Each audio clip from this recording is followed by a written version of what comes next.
Здравейте, хора! Добре дошли в последното ми видео от България и от тази квартира като цяло. Нямах търпение да се махна от тук, понеже толкова мъничка не мога да издържам просто. Но от друга страна много ще ми липсва и по-скоро ще ми липсва обстановката и хората, които са тук. Но естествено се махам само за 3-4 месеца, не за постоянно, така че ще се върна и ще ги видя отново. Но днес реших да направя нещо специално. Във вторник ви бях казал, че ще говоря или за храните, или за упражненията, или за добавките. Но оказа се, че искам да направя нещо друго и то е всъщност да ви отговоря устно на коментарите, които ме писахте в това видео. Тоест по-скоро на въпросите, които ми задавахте в това видео. Сега по принцип винаги гледам да отговарям на хората, които ми пишат, които ми задават въпросите, да им отговарям писменно. Но в това специално видео реших просто да минем през коментарите, които сте ми задали. Въпросите, които сте коментари. Вау! Да минем през Отказвам се. Да отговоря устно на зададените въпроси и естествено ще се опитам да е възможно най-информативно, доколкото мога. Ще е малко като импровизация отново, като full day of eating, за което съжалявам, но още това е. За съжаление, 3 видеа за 3 дни ми дойдоха малко в повече и просто нямаше как да се подготвя научно с данни и таблици и схеми да ви отговаря на въпросите. Така че няма как да мина без малко импровизация. Така че нека направо минем към въпросите и всъщност коментарите, които сте ми писали. И всъщност въпросите с коментари. Добре, нека минем към коментарите, да ги прегледаме и да отговорим на въпросите, които са в коментарите. Крео е писал: много яки клипове, брат, миналата седмица не видях предполагам те видях в разглед в залата. И доколкото разбрах си ме видял, но не си дошъл да се запознаем, понеже имаше 2 момчета, които дойдоха всъщност, но явно ти не си бил един от тях. Лично мен много ме радва, когато някой дойде да се поговори с мен. Нямам нищо против да се запознаем, да се поговорим, така че следващия път, когато ме видиш... Симеон Висоцки пише: искам за любимите ти упражнения.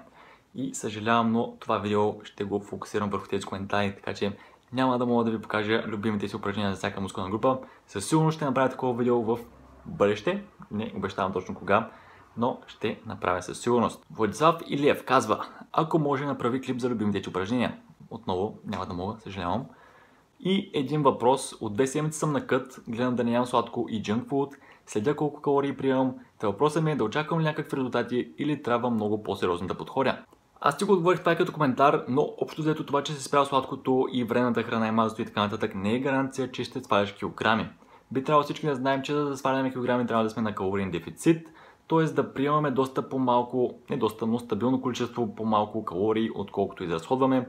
Следователно, дори да ядеш само полезна храна, примерно само яйца, само рис и месо и така нататък, всичко друго, което говорите за полезна храна, то ако приемаш по 2500 калории от тази полезна храна, а всъщност калорийният ти баланс е на 2200 калории примерно, то не само, че няма да сваляш килограми, ами ще качваш, въпреки че ядеш само полезна храна. Така че това, че си спрял сладкото и вредната храна, определено не е фактор. Доста по-полезно ще е за теб не само да следиш калориите, но и макронутриентите и също така да се мериш сравнително често на кантара. Следователно да видиш спрямо калориите, които приемаш примерно в рамките на 3-4-5 дена, как това ти се отразява на теглото и следователно да правиш нужните промени. Тоест, или да повишиш малко количеството на храна, или да го намалиш, или пък ако теглото ти върви в правилната посока, то изобщо да не я буташ. Така че това са съветите, които мога да ти дам по този въпрос. Също така имах предвид, че не е нужно абсолютно да изключваш сладкото и вредната храна и така нататък. Имаше нещо като правило, което гласеше, че ако 90% примерно от дневната ти храна идва от чиста, добра храна, то останалите 10% съвсем спокойно могат да са от така наречена вредна храна. Така че не е абсолютно наложително да изцяло да изключваш сладкото, мазното, пържените картофки или каквото обичаш да ядеш. Така, Деян Валентинов пише: месото в какво състояние да теглим? Някои казват в готово, други в сурово. Твоето мнение какво е? Телешкото примерно много се свива и аз примерно 500 грама не ми стига за 2 хранения. Овес, ориз, да броим ли белтъчините от тях или не и така нататък. Ето за това можеш да ни помогнеш. Усмивки. Месото може да се тегли и в сурово, и в готово състояние, като в готово ще е малко по-трудно, но определено не е невъзможно. Не знам, защото хората примерно казват абсолютно задължително е да теглим месото и ориза и всичко останало в сурово състояние, което е грешно. Не е абсолютно задължително, даже както искаш може да си го теглиш, просто може би е по-лесно в сурово. Като примерно 100 грама сурово месо след термична обработка ще ти се свие на 60, но това е защото губи вода, а не всъщност хранителни стойности. Така че, въпреки че става на 60 грама, то всъщност си съдържа калориите и макронутриентите от 100 грама месо. Така че предполагам да се измери в сурово състояние е доста по-лесно, но това не означава, че да се измери в готово състояние е невъзможно, даже напротив. Има хора, които са по-навътре в тези хранителни схеми, които примерно отиват на ресторант и си поръчват примерно 150 грама готово пилешко месо и могат съвсем спокойно с някакви прости математически сметки да разберат всъщност какви макронутриенти приемат чрез това месо. Така че определено и двата случая са вариант. А относно вторият ти въпрос, който е овес, ориз, да броим ли белтъчините от тях или не, абсолютно трябва да ги броим, не виждам причина защо не, предполагам пречката ти е това, че са главни източници на въглехидрати, но това, че са въглехидрати не означава, че трябва да игнорираме останалите макронутриенти, които предлагат. Така че да, броим белтъчините, броим мазнините и всичко, което дават. Динов пише: браво, продължавай напред. By the way, по какъв случай ще ходиш в Америка? В Америка отивам, понеже съм на студентска бригада, всъщност точно утре, 1 май, всъщност за вас ще е днес, понеже го гледате в четвъртък, така че днес пътувам към София и на 2 пътувам сутринта към Бостън, Америка, след което пътувам към Нантакет, което е островчето всъщност, на което ще живея, на което ще работя. Там ще работя в продължение на 3-4 месеца, надявам се и всъщност смятам, че ще е доста окей, ще е готино, но това няма да им пречи да ви правя видеа естествено, така че не спрете да ме гледате. А дашчето Николай Тодоров пише: браво, престерен ден, Ники. Не съм разбирач, но един по-широк гръб би ти стоял много добре, както и по-масивно бедро. Естествено, абсолютно всичко по-масивно би ми стояло по-добре, съгласен съм напълно. И вероятно, да, гърба е нещо, което ми е много трудно да изкарам на някои пози, особено когато е на разгъването, просто ми е абсолютно невъзможно, не го усещам как се разгъва. Просто не съм свикнал с ползинга толкова много, така че не мисля, че е зле, но в същото време определено има още какво да се работи, така че благодаря за това. Клип за четвъртък бих предложил клип за добавките и най-вече да обясниш, че не са задължителни. Ако си на същото мнение, разбира се. Добър клип.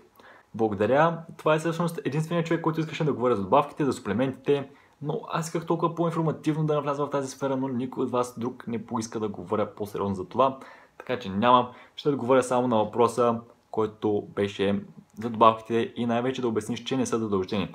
Да, това мисля, че е очевидно като цяло, т.е. самото наименование добавка, т.е. това е нещо, което се добавя към нещо друго. В случая добавката я добавяме към храната. Имайте предвид, че и в повечето случаи самата добавка, която приемате, всъщност я има в храната, която приемате и също най-вероятно и организмът ви си я възпроизвежда от само себе си. Така че това добавките определено не са нещо задължително, определено не са нещо, което супер критично да имате, но не е лошо да имате някаква допълнителна суплементация от тази гледна точка, т.е. ако примерно не можете да си добавите достатъчно белтъчини чрез храни, то в такъв случай един протеин на прах абсолютно би ви помогнал да постигнете желаните цели, желаните макроси, така че не са задължени абсолютно, но не е лошо и да си ги имате. Така, Amazing и Деян Валентинов отново, пише: направи за макросите, кои храни да броим, кои не и така нататък. Всъщност всички храни трябва да броим, не виждам причина защо не, но единственото, което се сещам в момента е относно напитките и мисля, че има и такива храни, които се водят Zero Calories и всъщност това са храни, които са под 50 калории, т.е. не са точно 0 калории, ами са примерно 20 или 30 или 35 или 5. Всичко това се води Zero Calories и мисля, че причината е понеже в голяма част от случаите просто организма ги гори тези калории, които приема, докато обработва самата храна. Така че затова мисля, че ги водят Zero Calories. Не съм много сигурен, но лично аз такива храни и напитки, примерно ако си взема един Monster, който е Zero Calories от любимите ми бели, то неговите макроси изобщо не ги броя, понеже дава нещо като 4, няма и 5 въглехидрата. Следователно не е нищо супер, не е някакво огромно количество, за което трябва да внимавам. Мисля, че са 15-16 калории общо. Така че монстерите примерно изобщо не ги броя. Естествено тези, които са Zero Calories, тези, които не са Zero Calories, абсолютно трябва да се броят, понеже дават доста повече въглехидрати. Жан Джеков пише: няма на какво да наблягаш, всичко е 6, гърдите и ръцете ти са супер, а за преста да не говорим, късмет на бригадата и както ти ми каза, давай напред. Жан Джеков всъщност е момче, с който се запознах в залата в Разград преди няколко дена, когато бях там за бала на приятелката ми. И неговата история всъщност беше доста интересна, понеже той ми каза, в момента е в 8 клас, мисля, и ми каза, че в 6 клас е бил 90 и нещо килограма, а в момента е 70 и нещо, ако не се лъжам. Така че е свалил нещо като 20 кг за 2 години, което е супер похвално, особено на тези години. Е много трудно за някой момче на 12-13 години да се активира и мислено да поиска тази промяна и да направи нещо по въпроса, за да я получи тази промяна. А при него се е получил много добре и в момента изглежда наистина доста добре, даже правеше упражнения за пръсци, пръстите му бяха много учени, чак му завиждах, защото моите са буклук.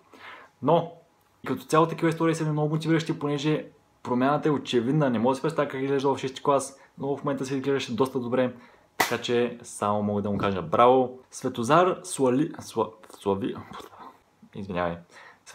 Славилов пише: по колко кардио правеше седмично през кътинг периода? И ако можеш да уточниш кога е най-подходящото време за кардио и дали предпочиташ HIIT, висока интензивност на интервали, или Steady State, лека интензивност. Аз това го написах като коментар, но отново ще го обобщя.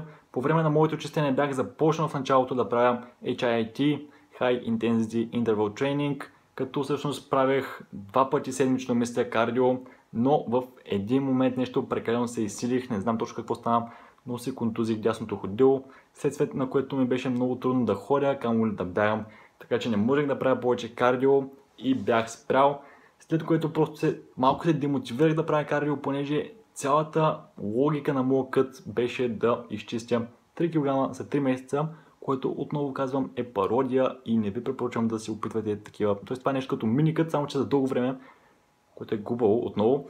След като се контузих, се демотивирах като цяло и спрях да правя кардио, дори като се възстанових, не продължих да го правя, просто се спрях и се надявах с една хубава диета да си постигна нужните резултати, което стана всъщност, така че от тази гледна точка нямах проблеми. Но кое е най-доброто време за правене на кардио? Това е всъщност доста сложен въпрос, понеже доста хора се чувстват различно спрямо правенето на кардио. Примерно някой може да обича да го прави супер много сутрин, преди да е ял нещо, други могат да обичат късно вечер да го правят, трети могат да обичат след тренировка да го правят примерно. И лично за мен най-доброто време е за правене след тренировка, понеже по време на тренировка не изразходваме толкова много гликоген, мускулен гликоген, колкото по време на кардио. Така че ако правим първо кардио и след това правим тренировка, всъщност кардиото ще ни изразходи супер много мускулен гликоген и после няма да имаме достатъчно сила, за да си направим достатъчно добра тренировка.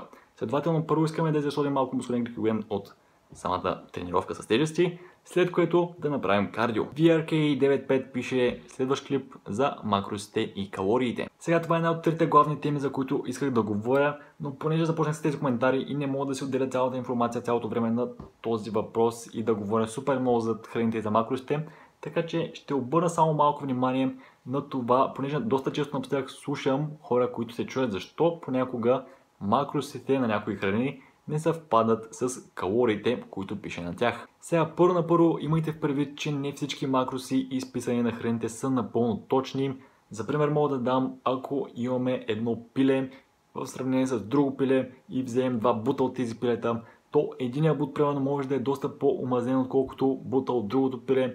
Следователно, калориите, макронутриентите по-точно, няма да са едни и същи за двата бута в случая. Така че числата на макронутриентите, изписани на лейбълите, са горе-долу средно аритметични.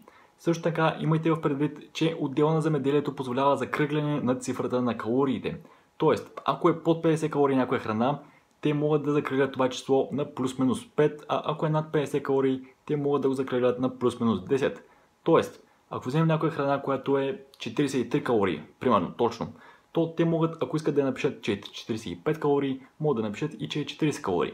Ако има някоя храна, която е общо 273 калории, примерно или 278 калории в случая, могат да кажем, че те могат да я закръглят на 270 дори, могат да закръглят и на 280. Така че това, че са дадени някакви стойности, не означава, че те са напълно точни. Трето, имайте предвид и фибрите. Всички знаем, че фибрите идват от въглехидратите и примерно някоя храна, която ни предоставя 50 грама въглехидрата, то в тях може да са включени 5 грама фибри. Обаче, фибрите не са същите като обикновените въглехидрати и не винаги дават 4 калории. Някои фибри могат изобщо да не се усвоят от храносмилателните ензими на тялото, следователно тези фибри изобщо могат да не ни дадат никакви калории. Доколкото сещам, тези фибри се наричаха неразтворими, като разтворимите всъщност, доколкото сещам, абсорбираха вода, правиха там някакви неща и всъщност разтворимите могат да ни дадат около 2 средно грама калории. Така че определено фибрите не е задължително да ни дават 4 калории, както обикновените въглехидрати. Някои могат изобщо нищо да не дават, а други могат да дават примерно някакво средно количество. И също така на някои етикети пише и за полиолите, които са всъщност подсладители, заместители на захарта, които от своя страна нямат същите калории като нормалната захар. Следователно не предоставят 4 калории, а предоставят примерно средно 2.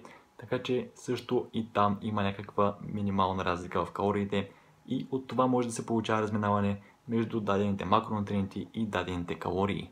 Някаква рандом искра се вижда горе от слънцето и осветява видеото и не знам дали се вижда много добре. Надявам се да се виждам, ако не съжалявам, надявам се да се махне скоро. И така, екстазион или нещо такова казва: братле, хаха, браво, акъта доста успешен е бил, обаче не мислиш ли, че на толкова ниски процент body fat не изглеждаш прекалено shredded? И в началото ми беше трудно да го разбера този въпрос, но доколкото схванах, имах предвид, че въпреки че съм на нисък процент подкожни мазнини, аз не изглеждам много нацепен. И това, което му отговорих в коментар и това, което ще ти кажа тук, е, че всъщност аз не съм на толкова нисък процент подкожни мазнини. Мисля, че съм някъде на около 10, което е горе-долу средно, не е нищо супер впечатляващо, така че няма как да изглеждам много по-нацепен от това. И другото, което е, има в предвид, че аз тренирам от малко над година и половина, сериозно. Тренирам от септември-октомври месец 2015, т.е. мисля, че от година и 9 месеца горе-долу вече. Следователно за толкова време не съм натрупал кой знае колко много мускулна маса. Така че в последствие, колкото повече тренирам, толкова повече мускулна маса ще изграждам. Следователно на този процент подкожни мазнини ще мога да изглеждам доста по-нацепен, отколкото изглеждам в момента. Така че съжалявам, предполагам, ако в момента не изглеждам много нацепен, но се надявам, че в бъдеще ще става все по-добре и по-добре. FoxterBG пише: ако можеш да направиш видео как да определим колко мазнини, въглехидрати и белтъчини да едем.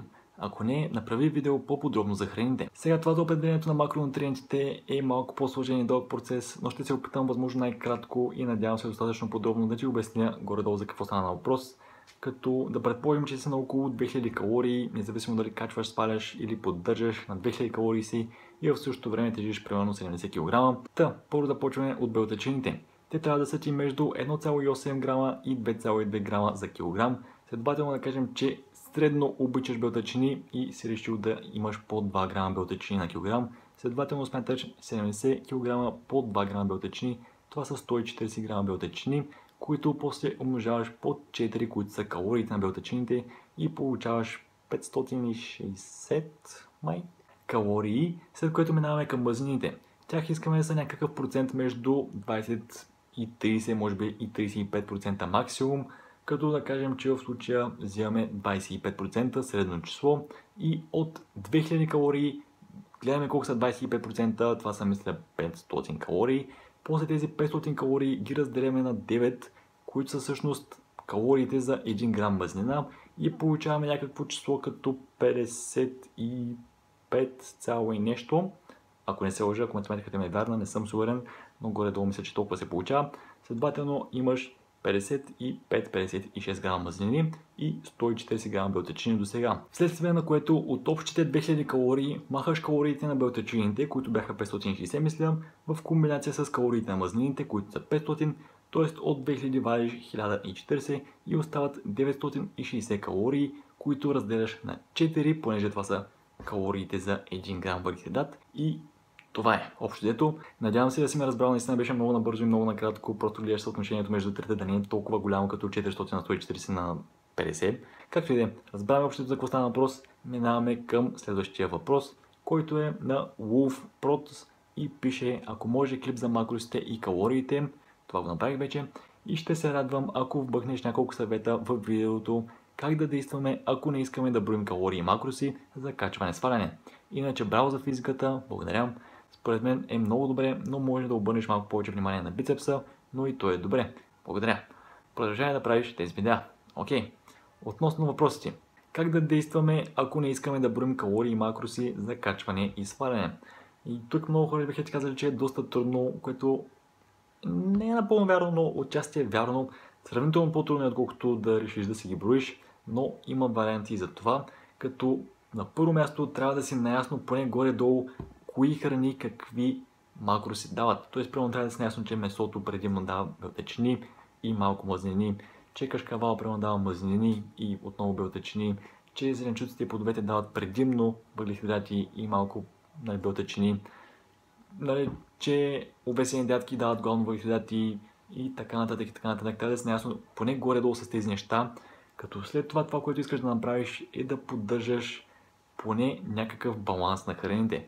Тоест, примерно, когато решиш, че ти се яде ориз или нещо такова, но не искаш да броиш точен грамаж, не искаш да броиш точни калории и така нататък, решаваш да вземеш ориз, обаче в същото време трябва да си с ясната нагласа, че освен този въглехидрат от ориза, трябва да имаш и малко белтъчини, хубаво ще е да имаш и малко мазнини, следователно, примерно, си взимаш 50-100 грама пилешко месо и си го добавяш към ориза и проблемът ти е решен. Така че това е първото нещо, с което трябва да си наясно горе-долу как се получават нещата, за да не стават такива неща, като за целия ден да си изял примерно 150 грама мазнини и 500 грама въглехидрати, а да не си изял и 5 грама белтъчини, което не искаш да става. Трябва да си примерно в края на деня наясно, че до момента примерно през целия ден си изял не много белтъчини, понеже си хапнал само 50 грама месо, а всичките други източници са били главно въглехидрати, примерно. Следователно, искаш за последно хранене да си малко по-ориентиран към белтъчини, да кажем, или малко по-ориентиран към мазнини и така нататък, така нататък. Като относно специално качването или свалянето, трябва абсолютно на първо място да се мериш често на кантар, за да си имаш на идея горе-долу спрямо храната, която приемаш в момента, как ти върви теглото. И под доста често нямам предвид, нали, всеки ден по 5 пъти, ами горе-долу може би веднъж на ден, може би веднъж на 2 дена, на 3 дена и така нататък. Но трябва да си имаш горе-долу представа в каква насока ти върви теглото, за да знаеш спрямо това какво да правиш точно с храната си. Като тук отиваме на втората част, която е относно порциите храна, които си сипваш. И това всъщност го научих от един приятел, който го е тествал и казва, че наистина работи. Така че аз лично му вярвам, не съм пробвал, но му вярвам, че е така. И също съм чувал и доста други хора да го казват, така че това, което можеш да направиш е примерно, извинявай, ако вкъщи майка ти готви ориз с плешко и с зеленчуци, да кажем, и това, което правиш е вместо, ако искаш да сваляш, вместо да си взимаш супер голямата чиния и да я пълниш цялата отгоре и да се опитваш да го изядеш всичкото, то взимаш си малко по-малка чиника и си сипваш колкото да напълниш тази чиния. Като цялата схема е подсъзнателна да сипваш по-малки порции чрез по-малки съдове за храна. И вярвам, че това е вариант и естествено работи и по другия начин, ако искаш да качваш, то вместо по-малки чиники да почваш да взимаш по-големи и нали, ги пълниш тях и започваш да ядеш от тях. И така, евентуално, ще ти е може би по-лесно да приемаш храната и да качваш килограми. Другото нещо, което можеш да направиш, ако искаш да качваш, е да се ориентираш към малко по-висок прием на мазнини вместо въглехидрати. Като тук трябва да знаем, че 1 грам мазнина е равен на 9 калории, а 1 грам въглехидрати са равни на 4 калории. Следователно, за всеки грам мазнина, който приемаш, трябва да приемеш 2 грама, че и малко отгоре въглехидрати. Та за теб ще е много по-лесно, ако да кажем искаш да приемеш 500 калории, да изядеш около 55-56 грама мазнини, вместо да изядеш 125 грама въглехидрати. Като тук се получава нещо като количество за сметка на качество. В случая мазнините ти играят ролята на качеството, понеже ти дават повече калории за по-ниско количество. Добри източници на полезни мазнини са обикновено повечето продукти, които дават и белтъчини, т.е. като месото, като яйцата, в случая жълтъка главно, като кашкавал, сирене и повечето млечни продукти като цяло, пълномаслени млека, пресни млека, пълномаслени отново и също така зехтин, сурови ядки. И също така, ако искаш пък да сваляш, правиш точно обратното, избягваш такива продукти, които са по-богати на мазнини, като отново казвам, тук идва първата точка, като трябва да знаеш наистина кои храни, какви макронутриенти поне горе-долу дават, нали, какви предоставят, и да започнеш да избягваш тези, които са по-богати на мазнини и да се ориентираш такива, които са по-богати на белтъчини и на въглехидрати. Като има един последен фактор тук относно индекса на засищане на храните, като това е малко по-сложно нещо, но общото има храни, чрез които, примерно, ако приемеш 100 грама ябълка, този пример го бях дал и в някое предно видео, ако приемеш 100 грама ябълка, тя ще те засити много повече, отколкото ако приемеш 100 грама ориз, просто заради индекса на засищане. Нейният индекс на засищане е много по-висок, следователно ти трябва да ядеш доста по-малко, за да се заситиш и можеш да играеш горе-долу около този индекс, за да си регулираш храните. Примерно, ако искаш да сваляш, то се ориентираш към храни с по-висок индекс на засищане, а ако искаш пък да качваш, то се ориентираш към храни с по-нисък индекс на засищане, който ще те кара след като ядеш по-бързо да огладняваш и да приемаш повече храна по-често. Така този отговор отне малко много време, за което съжалявам. Следващия коментар е на Иван Иванов. Бих чул за макросите и храните, успех в Америка. Благодаря и всъщност това вече го говорих, така че минавам нататък. Селин Пайпър казва Good video, усмивка. Make please a Apple Crush video with your hand. И отдолу Елена Сджаджа казва Good idea, Селин, please, Николай. И отдолу Елена Хофман казва Yes, Николай, please. Това не знам дали са някакви ботове или... Но не, че би го направил, ако имах ябълка. Но нямам ябълка. Прости ме, Селин. И така минаваме нататък. Станислав Златинов пише изглеждаш супер. Благодаря ти. Говори за храните в видеото в четвъртък. Това вече го направих. Успех на бригадата. Благодаря отново. PS Favorite Bulgarian Male YouTuber. Love. И като за последно Plums едно коментира преди малко всъщност 29 секунда. Бам! И всъщност не знам какво да отговоря на това, но и аз се изкефих на тази част. Благодаря.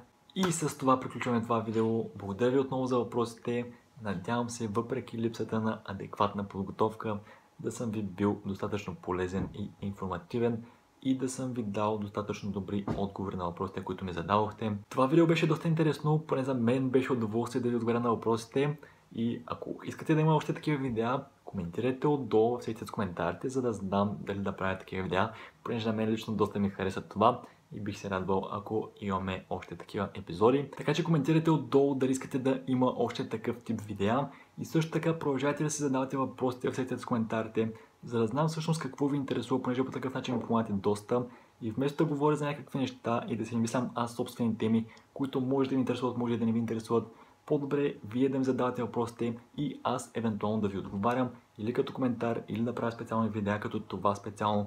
Така че ще е по-добре и за мен, и за вас, предполагам, като ми задавате въпроси в секцията с коментарите, или в Facebook, или в Snapchat, или в Instagram, където ви е удобно. Всички тези социални медии между другото са в описанието, така че който иска да ме добави там, да се чувства свободен да го направи. И с това завършвам последното ми видео от България. Надявам се, че ви е харесало. Дайте един лайк, палец нагоре, който е лайк. Абонирайте се за мен и ще се видим вече в Америка. Николай Панов, peace out!